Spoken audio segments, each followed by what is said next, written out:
Hello everyone, मेरा नाम मनीष कुमार यादव है और इस वीडियो में हम लोग फोटोसिंथेसिस में लाइट रिएक्शन और डार्क रिएक्शन का ओवरव्यू समझने वाले हैं। ठीक, तो चलिए स्टार्ट करते हैं। चलिए, उसको समझने से पहले हम लोग थोड़ा सा क्लोरोप्लास्ट का स्ट्रक्चर समझ लेते हैं ताकि हमें समझ में आए कि लाइट रिएक्शन किस तरीके से कहाँ पे हो रही है और डार्क रिएक्शन बेसिकली कहाँ पे हो रही है। ठीक, तो देखिए ये क्लोरोप्लास्ट का स्ट्रक्चर है। इस क्लोरोप्लास्ट जैसा कि आपको पता होगा कि एक double membrane bound cell organelle होता है और इसमें दो मेम्ब्रेन्स होती है, एक इसका आउटर मेम्ब्रेन होता है, एक इसका इनर मेम्ब्रेन होता है। तो बीच में एक छोटा सा स्पेस भी होता है, इंटर मेम्ब्रेन स्पेस होता है, बट वो इतना ज्यादा नहीं होता है। जैसे कि माइटोकॉन्ड्रिया और इंटर मेम्ब्रेन स्पेस ज्यादा बड़ा होता है। और इसके बेसिक सबसे बड़े कंपार्टमेंट की बात करें तो वो यहाँ पे है स्ट्रोमा। अगर माइटोकॉन्ड्रिया की बात करें तो होता है मैट्रिक्स, यहाँ पे है स्ट्रोमा। ठीक, तो यहाँ पे स्ट्रोमा में सबसे पहले ये छोटे छोटे कॉइन लाइक स्ट्रक्चर दिखाई देते हैं। छोटे छोटे कॉइन लाइक स्ट्रक्चर को बोलते हैं थायलाकोइड। और जब ये थायलाकोइड एक दूसरे के ऊपर अरेंज हो जाते हैं तो इस स्ट्रक्चर को हम लोग ग्रैनम बोलते हैं। क्या बोलते हैं? ग्रैनम। ठीक, तो ये थायलाकोइड के ग्रुप को ग्रैनम बोल रहे हैं। और ये थायलाकोइड्स के ग्रुप जो है मतलब ग्रैना, बहुत सारे, एक ग्रैनम है, ये ग्रैनम है, इसका प्लूरल वर्ड हो जाएगा ग्रैना। तो ग्रैना आपस में कनेक्ट होने के लिए दूसरे तरीके का जो है मेम्ब्रेनस स्ट्रक्चर होता है जिसको बोलते हैं स्ट्रोमल लैमेली। ठीक, तो यहाँ पे दूसरा जो पार्ट है इसका वो है स्ट्रोमा। तो स्ट्रोमा और थायलाकोइड के इर्द गिर्द ही हमारा जो लाइट रिएक्शन है और डार्क रिएक्शन चलता है। ठीक, तो अगर थायलाकोइड की बात करते हैं तो थायलाकोइड और स्ट्रोमल लैमेली, थायलाकोइड और स्ट्रोमल लैमेली में होता है डार्क लाइट रिएक्शन और जो स्ट्रोमा होता है उसमें होता है डार्क रिएक्शन। डार्क रिएक्शन जिसको हम लोग कार्बन रिएक्शन से भी होता है। ठीक, तो चलिए सबसे पहले हम लोग इसमें जो है समझ लेते हैं कि इसका ओवरव्यू क्या है। तो इसके ओवरव्यू में देखिए कि अगर सबसे पहले हम लोग यहाँ पे फोटोसिंथेसिस की बात करते हैं तो इसमें दो तरीके के रिएक्शंस होते हैं। इसमें होता है लाइट रिएक्शन जिसको हम लोग लाइट डिपेंडेंट रिएक्शन भी बोलते हैं और दूसरा होता है डार्क रिएक्शन। डार्क रिएक्शन जिसको मिसनॉमर बोला जाता है और ये बेसिकली क्या होता है? Carbon reaction. So this is carbon reaction. ठीक है, सो एक लाइट रिएक्शन है, लाइट के ऊपर डायरेक्टली डिपेंडेंट है, और दूसरा डार्क रिएक्शन है जिसको कार्बन रिएक्शन बोलते हैं और ये लाइट के ऊपर इंडिपेंडेंट है। और ये डिपेंडेंट किसके ऊपर है? लाइट के प्रोडक्ट्स के ऊपर डिपेंडेंट है। लाइट रिएक्शन के जो प्रोडक्ट्स बनते हैं उसके ऊपर डिपेंडेंट होता है डार्क रिएक्शन। तो इस तरीके से आप समझ सकते हैं कि अगर लाइट रिएक्शन होना बंद हो जाए तो कुछ समय तक तो डार्क रिएक्शन चलता है मगर उसके बाद डार्क रिएक्शन भी बंद हो जाता है। ठीक, इस चीज को बहुत बेसिकली समझ लीजिएगा। ठीक, तो अगर लाइट रिएक्शन की बात करें तो अभी हम लोगों ने डिस्कस किया कि कहां पे होता है, ये थायलाकोइड की मेम्ब्रेन में होता है, अकर्स इन थायलाकोइड मेम्ब्रेन।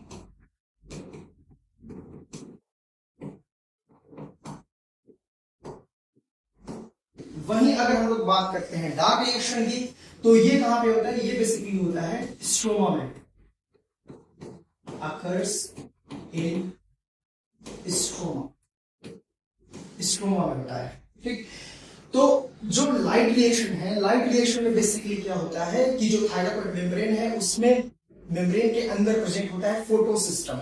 और फोटोसिस्टम बेसिकली क्या होता है? ग्रुप ऑफ फोटोसिंथेटिक पिगमेंट्स होते हैं। बहुत सारे फोटोसिंथेटिक पिगमेंट्स एक साथ आकर के गैदर हो जाते हैं और वो एक साथ में सोलर एनर्जी को एब्सॉर्ब करते हैं और इलेक्ट्रॉन्स का ट्रांसफर करते हैं जिसको हम लोग इलेक्ट्रॉन ट्रांसपोर्ट चेन बोलते हैं। और वो होता है फोटोफॉस्फोराइलेशन जो हम लोग भी थोड़ी देर में जस्ट ओवरव्यू देखेंगे। ठीक, तो लाइट रिएक्शन की अगर हम लोग बात करते हैं तो यहाँ पे दो तरीके के रिएक्शंस होते हैं, एक नॉन साइक्लिक भी हो सकता है और दूसरा साइक्लिक भी हो सकता है। नॉन साइक्लिक रिएक्शन एंड दूसरा होता है साइक्लिक रिएक्शन। रिएक्शन कभी कभी हमें फोटोफॉस्फोराइलेशन वर्ड यूज करते हैं तो मैं उस चीज को थोड़ा सा बताता हूँ। फोटोफॉस्फोराइलेशन का मतलब क्या होता है? फोटोफॉस्फोराइलेशन, तो यहाँ पे सबसे फर्स्ट वर्ड है फोटो। फोटो का मतलब है यहाँ पे सनलाइट और फास्फोराइलेशन का मतलब होता है ट्रांसफर रिएक्शन हो रहा है। यहाँ पे सिंपली क्या हो रहा है कि जो एडिनोसिन डाइफॉस्फेट है उसके ऊपर इनऑर्गेनिक फॉस्फेट का ट्रांसफर हो जा रहा है इस रिएक्शन को फास्फोराइलेशन बोलते हैं। जब ये फोटोसिंथेसिस में होता है तो उसको फोटोफास्फोराइलेशन बोलते हैं। यही अगर सेम रिएक्शन रेस्पिरेशन में होता है तो उसको ऑक्सीडेटिव फास्फोराइलेशन बोलते हैं। वहां पे भी ट्रांसफर रिएक्शन होता है। तो ये यहाँ पे cyclic and non cyclic photophosphorylation होता है, जिसमें बेसिकली एटीपी का फॉर्मेशन होता है। तो यहाँ दो चीजें हैं, दोनों चीजों को मैं अलग अलग ही मेंशन कर दे रहा हूँ कि जो नॉन साइक्लिक रिएक्शन है ये कहां पे हो रही है और साइक्लिक रिएक्शन बेसिकली कहां पे हो रही है। तो जो नॉन साइक्लिक रिएक्शन है इसमें देखिए जो थाइलाकोइड की मेम्ब्रेन है उसमें फोटोसिस्टम है। फोटोसिस्टम दो तरीके का है, एक है फोटोसिस्टम सेकंड और दूसरा है फोटोसिस्टम फर्स्ट। इसमें फोटोसिस्टम सेकंड पहले अरेंज होता है और फोटोसिस्टम फर्स्ट बाद में। अभी दिखाऊंगा मैं उस स्ट्रक्चर को, ठीक। मगर इस चीज को आप समझ लीजिए, फोटोसिस्टम फर्स्ट और फोटोसिस्टम सेकंड दोनों फोटोसिंथेटिक पिगमेंट्स का ग्रुप है जो एक पर्टिकुलर बहुत सारे वेवलेंथ के एक लेंथ को मतलब एब्जॉर्ब करता है, ठीक। उसमें उसका एक लिमिट होता है, उसके बारे में हम लोग बाद में डिस्कस करेंगे, ठीक। तो नॉन साइक्लिक रिएक्शन कहां पे होता है? ये होता है ग्रेनम में, occurs in thylakoid membrane of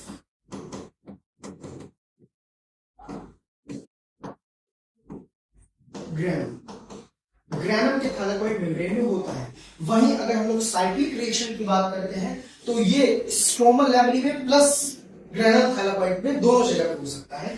ये केवल ग्रेनम थाइलाकोइड की मेम्ब्रेन में होता है नॉन साइक्लिक रिएक्शन, और साइक्लिक वाला बेसिकली कहां पे हो रहा है?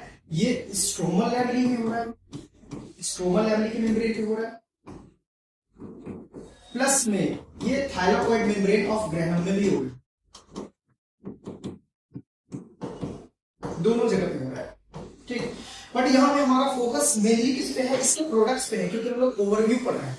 तो अगर हम लोग इसके प्रोडक्ट्स की बात करते हैं तो यहाँ पे अगर नॉन साइक्लिक रिएक्शन में हम लोग बात करें तो नॉन साइक्लिक रिएक्शन में हमारे पास सबसे पहले ऑक्सीजन की बात कर रहे हैं, क्योंकि यहाँ पे वाटर की स्प्लिटिंग होती है, वाटर टूटता है जिससे इलेक्ट्रॉन, प्रोटॉन और ऑक्सीजन रिलीज होता है।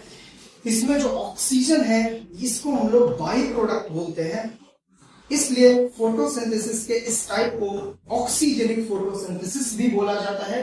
और ये सबसे पहले कॉर्नेलियस मैकनील ने माइक्रो ऑर्गेनिजम्स के ऊपर डिस्कवरी की थी तो बताया था, ठीक।